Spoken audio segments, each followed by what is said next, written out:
Сәлем достар, мен мұрагер күй мұратындағы домбыра күрсіне қош келдіңіздер. Мен сіздердің домбыра мұғалімдарыңыз Ерлан. Бірінші сабақта біз домбыраның құрылысымен танысып өттік.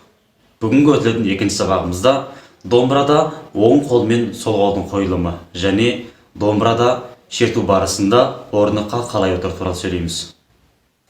Ал ең әуелі домбыра шертуде біз қалай отыруды дәріптеп өтейік. Ең әуелі біз орындықтың бетін үш бөлікке бөлеміз да, осы орындықтың біз үштен екі бөлігіне отырамыз. Ал отырғаннан кейін, бұда ер балалар мен әйел балалардың домбырада орындыққа отырып шерту ұқсамайды. Ер балалар отырғаннан кейін сол аяғын алдыға созып, оң аяғын сол аяғының үстіне, тізесінің үстіне қойып, тізесін сәл-пәл астыға басып, домбыраны мықынына шанақ бөліміне әкеліп, шын тағы домбыраның үлкен тектің дәл тұсына келіп орнайды. Осылай отырады. Ал енді қыз балалардың отырысы, қыз балалар оң аяғын сол аяғының үстіне қойып отырады. Осылай тағы ұқсас, мына домбыраның шанақ бөлімін өзінің мықынына тұсына әкеліп, мына жердегі шынтақпенен үлкен тектің үстінде бір дүзінің соның бойында болады. Осылай отырады. Ал отырғаннан кейін, енді бұл жерде біз оң қол мен сол қолдың қойылымын айтып өтейік. Ал оң қолдың жаңа қойылымын айтып өттік. Шынтағымызбен ақырын осы мына шанақ бөлімін сәл-пәл қысып ұстаймыз да, одан кейін осы қолымызды еркін түрде домбыраның қақпақ қорғанды тұсына әкеліп шертеміз. Ал бұл оң қолдың қойылу барысында ең әуелі біздің қолымыздың формасы. Мен сіздерге бұлай көрсетейін. Осы формада ұсталады қолдарыңыз. Әсте басқа соғыстарыңыз жиып ұстап алмайсыздар, одан кейін шашыратпайсыздар. Осы формада сәл-пәл осы формада ұстап шертесіздер.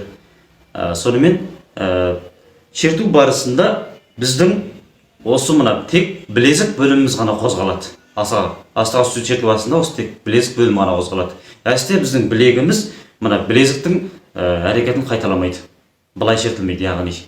Сондықтан оң қолымыз аса шерткен кезде соқ саусақпен, үстіге шерткен кезде бас бармақпен өстіп шертеміз. Сәл емін-еркін ұстаймыз қолды. Ал сол қолдың қойылымы, ең әуелі біз сол қолды бас бармақ, бірінші саусақ, екінші саусақ, үшінші саусақ, төртінші саусақ деп төртке бөліп аламыз. Соныменен біздің бас бармағымыз осы үстіндегі пернелерді басуға арналады.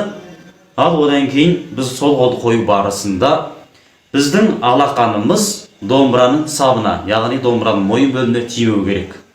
Егер тиіп қалатын болса, біз пернелерді басып ары-бері жылжыту барысында, ноталарды орындау барысында қолымыз пернені дұрыс баспай, пернелерден ноталардың дыбысы анық шықпай қалатын жағдайда болады. Сондықтан біз алақанымызды ешқашан домбыраның мойнына тигізбеуіміз керек.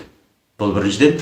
Ал екіншіден, біз пернелерді басқан кезде сәл-пәл үстінен басамыз.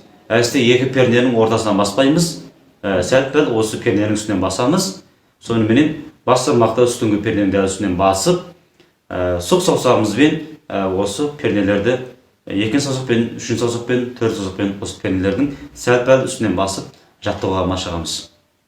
Яғни сұқ саусақ, яғни бірінші саусақпен мына жердегі бірінші пернені бассақ, екінші саусақпен оның астындағы пернені жалғасты өстіп әрбір пернелердің үстіне біз саусақтарымызды қойып, ең алғаш домбыра ұстаушылар көбірек перне басып машық қылғандарыңыз жөн. Ал біздің жоғарыдағы сөйлеп өткен сабағымыз домбырада оң қол мен сол қолдың қойылымы және орындыққа отыру назария сабағы және әмелияты бірге жүргізілді. Ондай болса, екінші сабағымыз өшірушін болды. Көңіл қойып тыңдағандарыңызға көп рахмет.